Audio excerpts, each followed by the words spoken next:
On the afternoon of May 25, 1979, pilot Michael Laughlin of Ontario, Canada was waiting for a flight at Chicago's O'Hare Airport when suddenly he looked up to see a plane turning sideways. In a matter of seconds, he grabbed his camera and snapped this haunting photograph. If you look closely, the plane is missing an engine. Just moments before, William Wark had just touched down when he looked out his window to see a plane taking off. He pulled out his 35mm camera and also began to take photos. When he looked up again, to his horror, the plane was billowing smoke. Even moments before that, Edward Rucker of the Air Traffic Control witnessed the plane's engine tumble over its wing and smash into the runway. The co-pilot of the plane said the word "damn," and then his feed was cut. Unbeknownst that the pilots could no longer hear them, Edward instructed them to turn back. American 191 Heavy, you want to come back into what runway? There he goes. But in a matter of mere seconds, 273 people were killed in an instant. Michael Laughlin and William Wark were the only known people to have photographed the worst aircraft disaster in United States history, American Airlines Flight 191.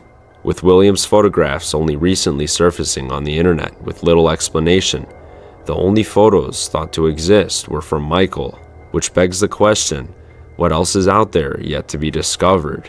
Maybe I'll find out today.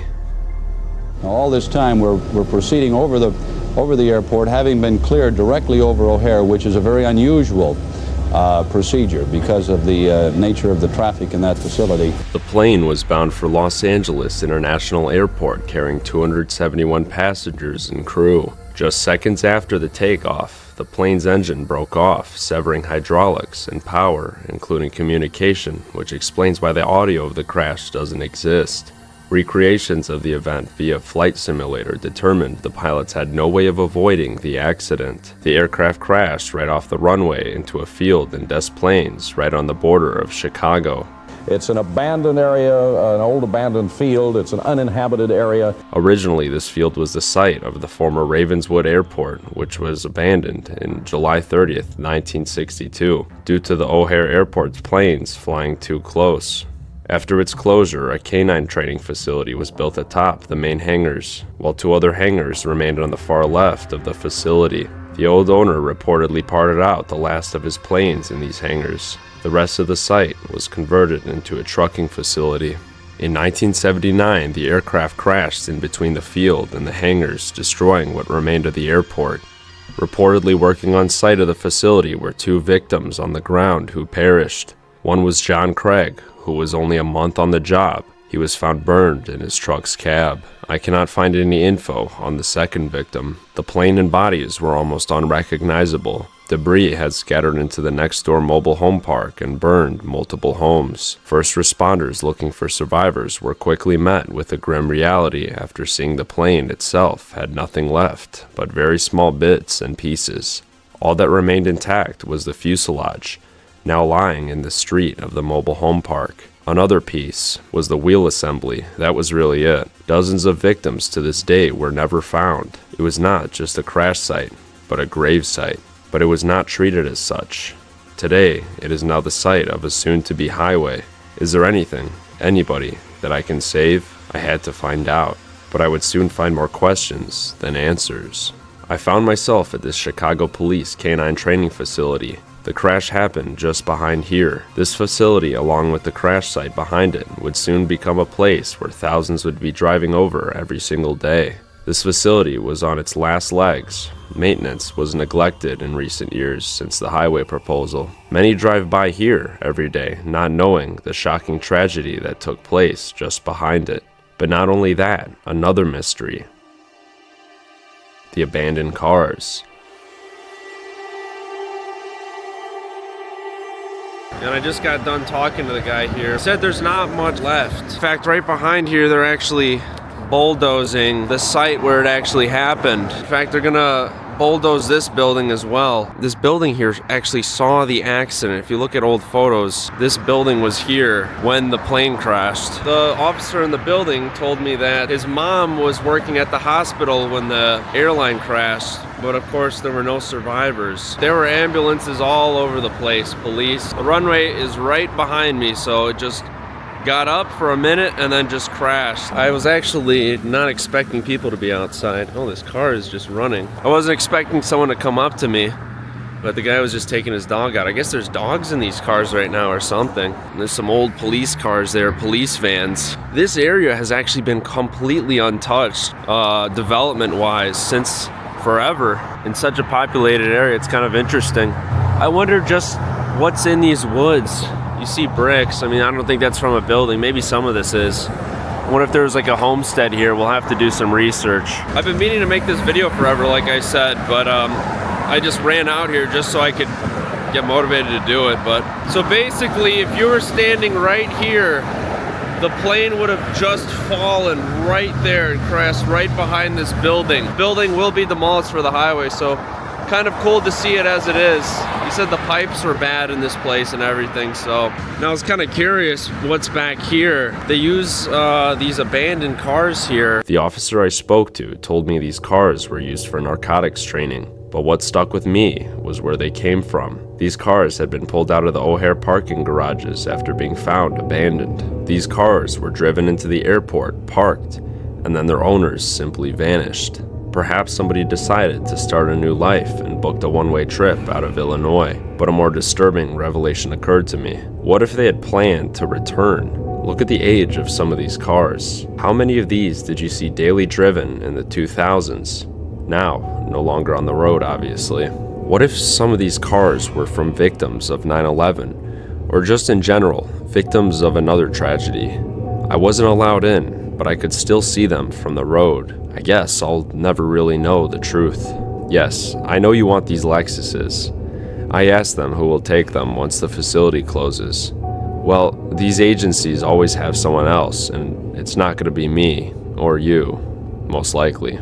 The city would bring those cars from the airport parking lot that were abandoned here, and then the dogs would do narcotics training, which is pretty cool. So anyways, the guy told me that this whole facility is gonna get bulldozed by eminent domain for the highway.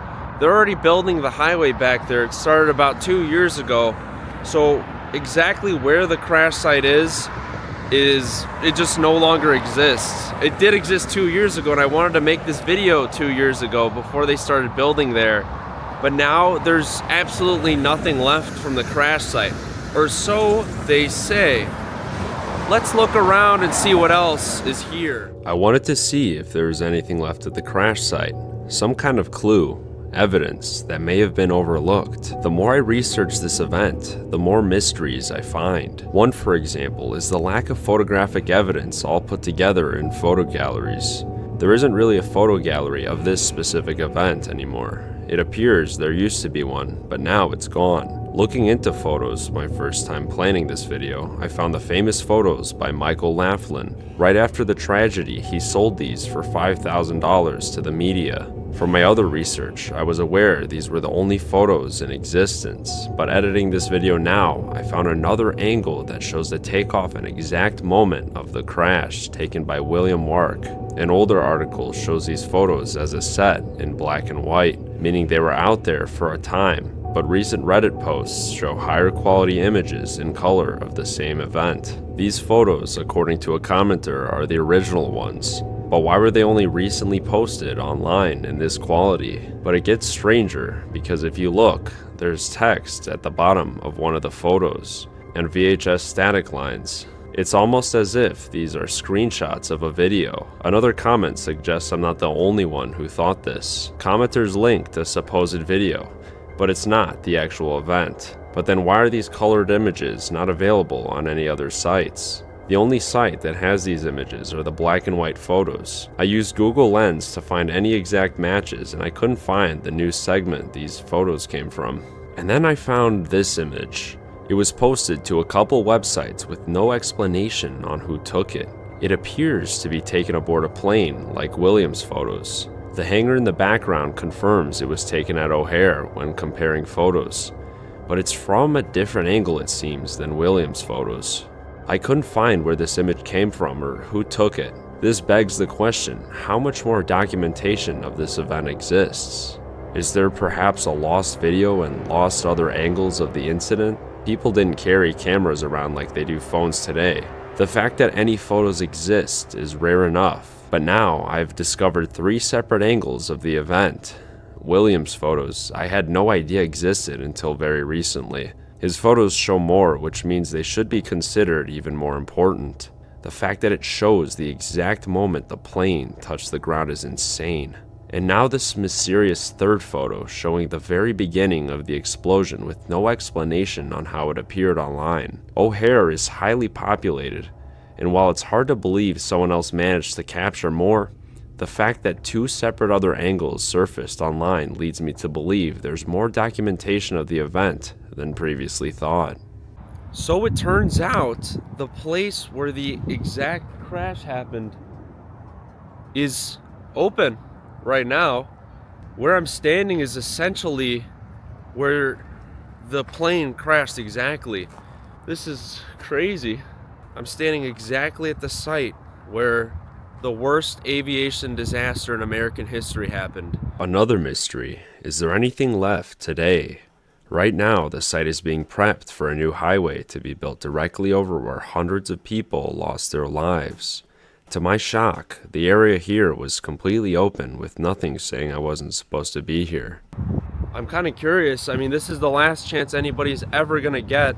Is there anything left from the disaster? Any little remnants? Let's go see right now. I mean, they've really dug up this dirt, so there has to be something left. And this is never gonna be seen again. This is gonna just disappear forever. There's the trucking facility. This is exactly the pin where I'm standing, where it says on Wikipedia that the accident happened. I don't think there's going to be anything exactly here, but there are pieces of metal on the ground, but it could be from buildings they've demolished and they're using the gravel or whatever here. I don't know. Let's see what else is around. There's lots of steel all over the ground, but that's like rebar, I think, from demolished buildings or something. I'm looking for like a piece of aluminum, something that might be left from this plane crash here. Some kind of artifact before this is gone forever. I do see random pieces of copper wiring on the ground, but there's no way to tell if that was from the aircraft or not. There's so much construction debris all over the ground that it's nearly impossible to tell unless it's like a piece of aluminum. But the fact that they're digging all this up makes me wonder, something must have come up from out of the ground, maybe from this accident. There's just so much random construction debris everywhere. It's nearly impossible to figure out what is what. Was this a tie? I don't know. Who knows where any of this stuff is from? But they dug up the dirt here. The plane crashed right there, so maybe there's something underneath this ground here. We do have this tire, but likely from a truck. There's just trash everywhere over the site, so no way to really tell. Rip the Yeezys, bruh. At this point, I kind of doubt I'll find anything, but I mean, this crash was so devastating, guys, that everyone on board died. So the fact that maybe I'll find something is becoming very low. I might find something right in between these 2 properties, because this land is probably untouched still. There's workers right there, but I see a piece of twisted metal right here. See this fence here? Right between these 2 properties, nothing has been touched. Now what is this? Must be part of an old gate or something like that. But why is it? Look how violently twisted up that is.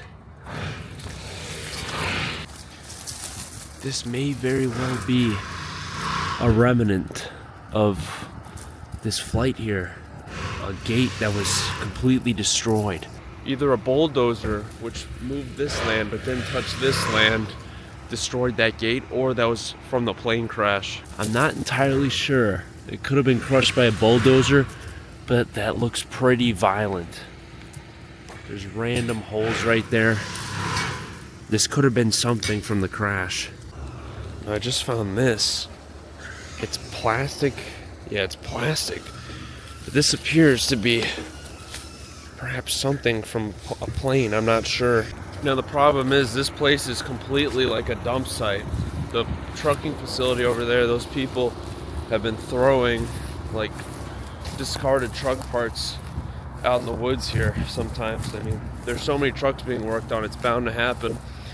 So I don't know what any of those parts are from, but that gate definitely seemed like it was part of some building or something that got destroyed, or the gate to the trailer park, I don't know. This would have been the main epicenter. I really doubt there's anything left now. It's very clear to me that this one little area is where anything would be. This area's been dug up and this area's obviously changed into a trucking facility. So this one little spot might be where something is.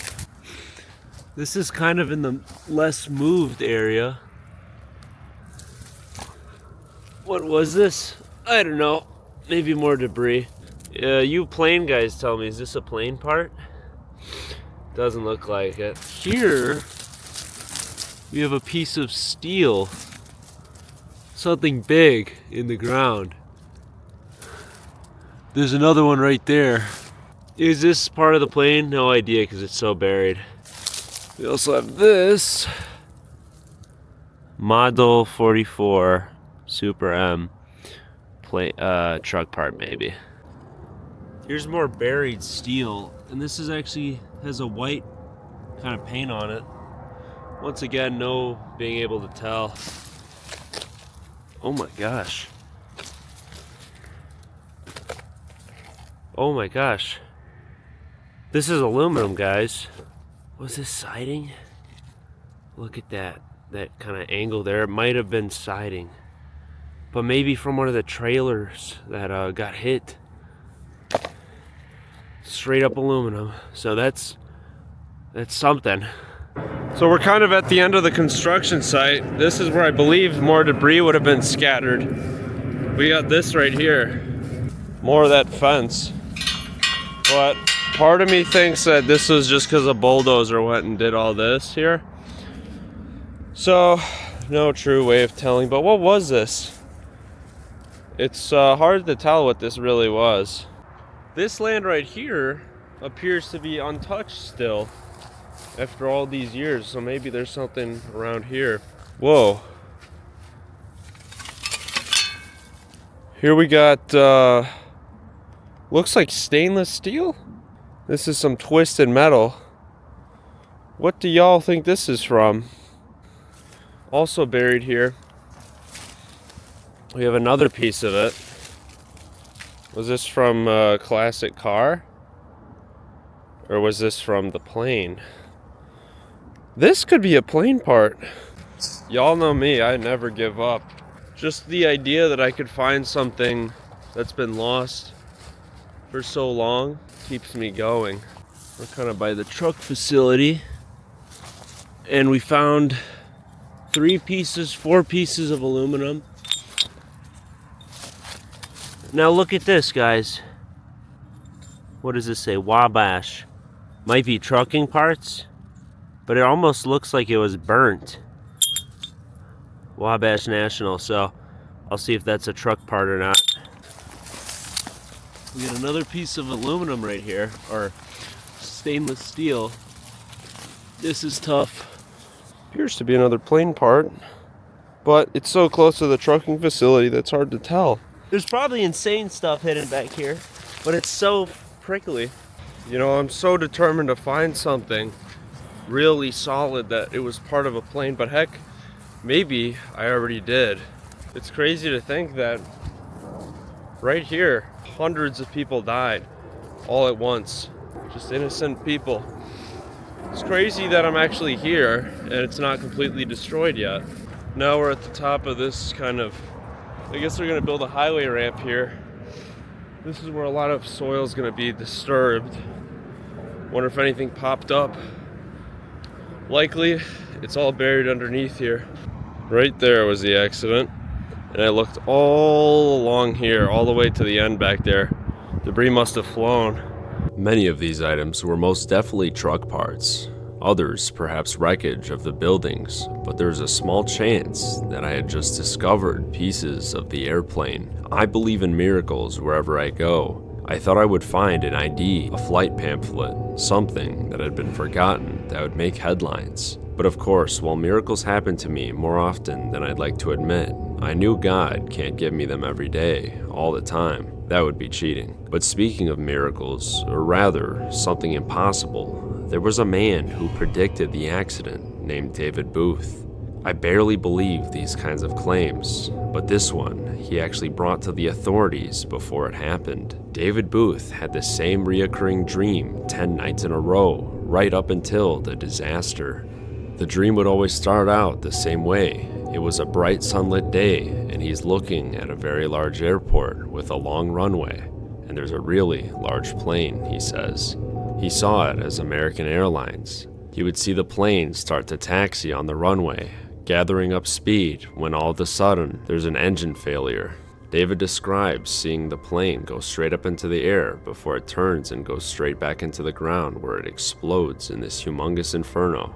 Afterwards, he would feel a wave of immense pain and despair. After a couple nights of this happening, he contacted the FAA, fully anticipating to be dismissed as delusional. However, Jack Barker, the FAA's public affairs director, took the call seriously, recalling David sounded perfectly sane and credible. He'd had a disturbing dream 7 nights in a row at that point. Barker emphasized his commitment to public service, stating he had a problem, and I listened to him. It was my job to do that. Despite the FAA's attention, the nightmares persisted, growing increasingly harrowing. David recounted every day it got worse, but he didn't know what to do about the dream. Barker explained, I would talk to him and listen to him, but David's dream didn't give me enough information to do anything with it. It didn't give a location, it didn't give a flight. The turning point arrived on May 25th, 1979, when David experienced a shift in his recurring nightmare. He contacted the FAA once more, reporting that the dream had now haunted him for 10 consecutive nights. Looking back on that chilling day, David recounted, I got up, went to work, and I was at work for 15 minutes when the phone rang. Dave, I'm sorry to tell you, American Airlines flight DC-10 had crashed an hour ago on takeoff. Nobody had survived. Jack Barker reflected, it hit me how accurate he was. What he dreamed was basically what happened. You've got to experience that to understand how eerie it is. Haunted by the memories, David confessed, I still think about it, and I always wonder, was there anything else that I could have done? The fact that him and Barker both recounted the same story shows how interesting of a coincidence this really was, and that it was not a made-up tale simply told after the event had happened. Curious at what people might have seen, I traveled to the trailer park, which is still here today. If you were standing right here, you would have seen a giant fireball. So currently I'm in this trailer park, and I believe it actually went as far as this place, unless they tore some of it down. Right about here there should have been probably homes that were replaced or something of the sort. These ones do look a bit newer, so it could have been right here. It's possible because if you look over here, these ones are older. Looks like from the 60s, and these look like they're from about the 80s. It was just this one little spot, and then it continues, older ones again. I wonder how expensive these houses are nowadays. It's real expensive to live out here. I see some nice cars here. I mean, even the average person, at least my age, might not be able to afford a house out here. It's kind of crazy to think about. Then it occurred to me, maybe somebody living here today still remembers the event. So I went around looking for people. I'm trying to find somebody old here who has likely lived here when that happened, but it's hard to find people. Everybody here is either newer or doesn't speak English. Some guy said he saw it, but he didn't speak English. But I couldn't find anybody, at least somebody that spoke English. So I went to the front desk of the trailer park to ask. So I just talked to the people there. They said very few people that actually saw the event are likely around. They said they'd look for me. I don't know if they'll get back to me, but yeah, most of the people died. I mean, how old would they be? In their 60s through 90s if they saw the event, if they still lived here? Wow. And I asked them as well, How much do these houses go for? They said the brand new ones go for like 70 to 90 and the old ones go for as low as 20,000. That's actually decently affordable. I wouldn't mind living here. It seems like a pretty tight-knit community. It doesn't seem bad. I'd live here. I'm at the site of this, I believe, an old hotel. This was all overgrown at least a year ago. There was a vehicle like left abandoned here on satellite imagery, but they took everything out. It's a good place to watch planes. Now, speaking of cars that were in that police lot, how many other cars are just left abandoned around O'Hare? Here's a parking garage for an office that's quite inconspicuous. I bet there's abandoned cars in here. Let's check it out. Except it's gonna be a pain in the butt to get over there. I got nothing better to do today. I'm already out here. If you notice the years that those cars were at the police lot, you'd realize they're from like the 80s to the 90s, which makes me think, what if those cars were left there by the victims of the flight? Wouldn't that be ironic? Wait, no, that was 79. So maybe that was 9/11 or something like that. It's always mysterious when these cars just get left at the airport. Really mysterious. A lot of these abandoned houses I'll go to, I almost wonder if they've left cars at the airport, like supercars. You know, these people that flee the country or whatever. There we go, found one. This is pretty wild. Look at that, guys. What do you know? It's an old Mercedes. That is pretty cool. That has been sitting there for a long time. But just how long? And this one's abandoned too up here. Look at that. Just how long? Oh yeah, that's flat tires. This is abandoned too. Does this have a license plate? No, it doesn't. Somebody even tried to pry this. I don't think there's anything inside. That's pretty crazy. Can't even see what's in here. I like to say, guys, check out your parking garages because they have abandoned cars at the most unexpected places. It's really weird how people just leave cars in parking garages. Who knows? Was this a victim of the flight? I don't know what year that car is. Probably not. But they're all over the airport area. This is weird. So this car is registered 26, but it has flat tires and dust all over it. Look at this. And actually, guys, there's luggage inside. What in the world, guys? What the heck happened here? This is odd. Very strange. So now I'm going through all these parking garages out here in O'Hare because I'm curious. I'm almost certain that there's abandoned cars in all of these.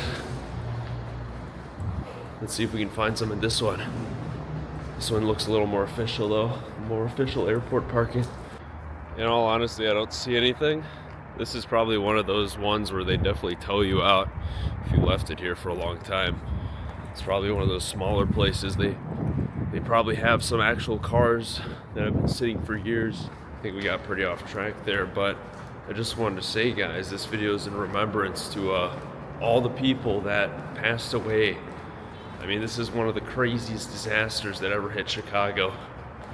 So, hope you guys like the new kind of style of video. Yeah, what do you guys think? Were those real plane parts that were just left in that field? Let me know. I want to begin documenting more events. In the blink of an eye, key details could be lost to time forever. For example, my most viral video, the doomed neighborhood of Rapolo Estates in Elk Grove Village. This neighborhood was bought by a data center company and wiped off the map. It was the only neighborhood besides the trailer park that likely witnessed the disaster. It held the entire rural Elk Grove Village fire station staff. Many living here likely were first-hand witnesses to the crash. Now they are all gone. The fire district no longer exists. All the people that lived here who I had the chance to talk to are now gone, dispersed across the country. I could have found someone here to interview. The trailer park was now home to mostly foreigners or younger people. See how quickly our society changes? Such an important event that affected thousands, yet everything about it is now nearly completely gone now. Well, let's not be too sensational. It took 32 years and 2 6th grade classes at Decatur School in Chicago to get a permanent memorial funded. The school's vice principal lost their mother on Flight 191. Just before I was going to visit the site, my car broke down on the side of the highway. The memorial is located at Lake Park South Pavilion on Lake Opeka in Des Plaines, Illinois.